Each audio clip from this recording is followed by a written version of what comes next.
안녕하세요, 고기왕입니다. 제가 개인적으로 일이 많아서 그동안 영상을 올려드리지 못했습니다. 지금도 상황이 좋지 않지만 구독자가 조금씩 늘고 있어서 고기에 대한 관심들이 많으신 것 같아 죄송한 마음에 이렇게 영상을 만들게 되었습니다. 여러분들이 고기에 대해서 무엇이 알고 싶은 건지 저는 잘 모릅니다. 하지만 각자가 다 다르겠지요. 정육점을 운영하고 싶은 분도 있을 것이고, 정육식당이나 고기 전문 매장을 창업하고 싶은 분들도 있을 것이고, 집에서 직접 손질해서 고기 요리가 하고 싶은 분들도 있을 수 있겠지요. 아니면 단순히 발굴하는 것이 신기하고 고기 손질하는 것이 신기해서 관심을 갖는 분들도 계실 거예요.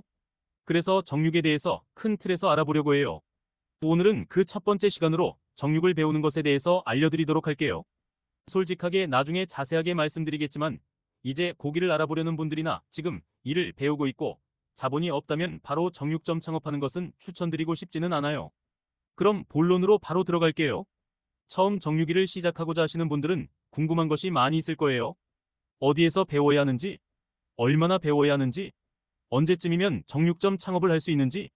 정육점 일을 배우는 것은 눈썰미가 좋고 좋은 사수를 만난다면 3개월 정도면 기본 칼질은 시작할 수 있을 거예요. 그리고 6개월 정도면 혼자서 장사는 시작할 수 있습니다. 물론 고기 부위를 모두 파악했을 경우입니다. 이 정도면 기초를 익혔다고 생각할 수 있는 기간이에요. 발골을 하기까지는 빨라야 1년, 보통은 2, 3년은 걸려야 합니다. 그것도 사수가 점진적으로 집중해서 가르쳐 주었을 경우를 말씀드리는 것이니 참고하시면 될 것 같네요. 그럼 여기에서 어떠한 곳에서 일을 배우면 좋을지 알아보도록 할게요. 우선 소매점. 우리는 정육점이라고 부르는 곳이지요. 그리고 발골과 배송을 중점적으로 하는 도매점, 이렇게 두 곳에서 일을 배울 수 있어요. 그럼 소매점이지요. 정육점부터 알아볼게요. 소매점에서는 판매를 하면서 상품 진열을 하고 작업의 가르침을 받아야 해요. 소매점에서는 보통의 경우 판매와 상품 진열 작업을 순서대로 선순위에 두고 매장을 운영하기 때문에 바로 직접 손질해보고 작업할 수 있는 여건이 쉽지 않아요. 또 작업을 하지 않는 매장도 있으니 작업을 원하는 경우라면 이런 매장은 맞지 않으실 것 같네요. 기본적으로 소, 돼지를 직접 작업을 하면서 매출이 나오는 매장이어야 작업을 배우는 시간이 적게 들어갈 거예요. 꼭 소매점을 알아볼 때 작업을 하는지 확인해 보시면 될 것 같아요. 하지만 직원이 2명 이상 있는 매장이라면 배우는 시간이 좀 더 걸릴 거예요. 2명 이상 있는 소매점이면 진짜 실력자가 아닌 바로 위의 점원이 사수가 되어 그 점원에게 배울 경우가 많기 때문에 정밀한 작업이나 노하우가 섞인 기술을 배우기는 쉽지 않은 경우가 많아요. 물론 개인의 능력이 있다면 어깨너머로 배우면서도 충분히 기술을 쌓을 수도 있지만 시간이 많이 걸린다는 단점이 있으니 이 점은 참고하시면 될 것 같아요. 찾기는 힘들지만 운둔 고수를 찾듯이 평소에 소, 돼지 발골 작업을 주기적으로 하고 고객이 어느 정도 있으면 사장님이 혼자서 장사하시는 곳을 선택하시는 것이 일을 배우는 시간을 적게 들고 좀 더 정밀하게 일을 배울 수 있으니 참고해 주세요.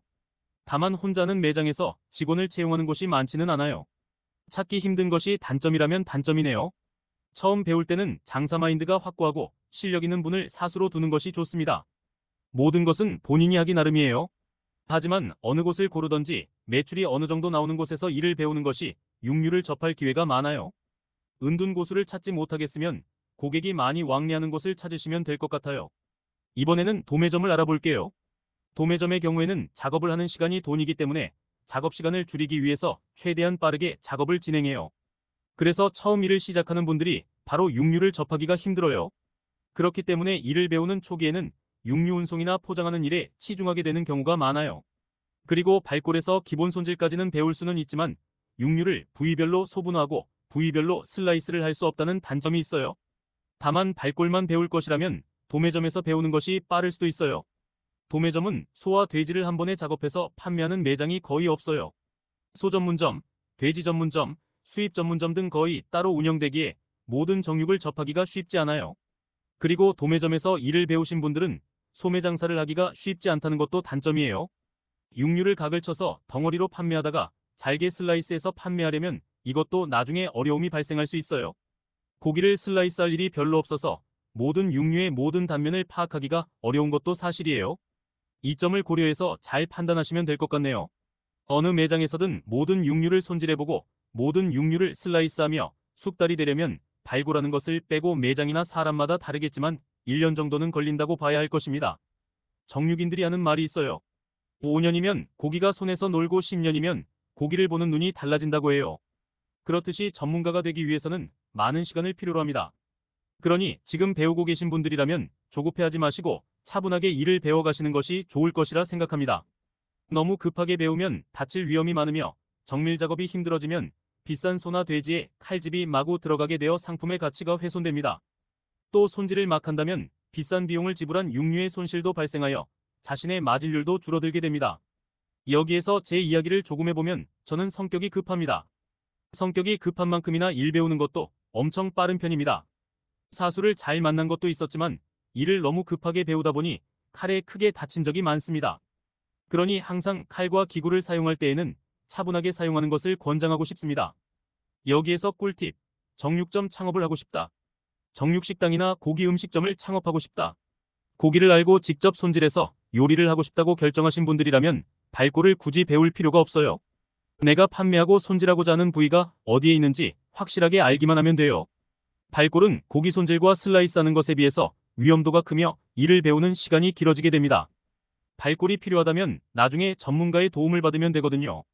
발골이 필요 없다는 것이 아니라 내가 향하는 방향에 맞게 시간 절약하시라는 거예요.